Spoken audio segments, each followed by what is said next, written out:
Queria te fazer uma pergunta, queria que você fosse muito sincero. Quem você se tornou depois das pancadas que você levou?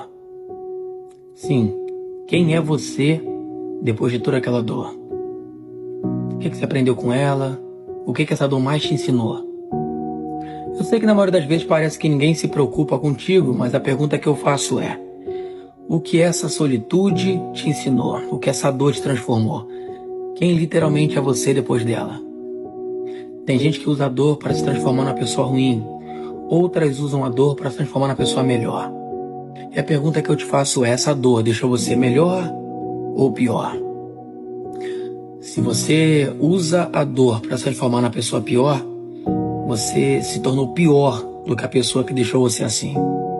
Se você usa a dor para se fortalecer, então você aprendeu o sentido da vida. Dores vêm para te ensinar. A todo momento, a todo vapor. Por isso eu te pergunto: quem você é depois da dor?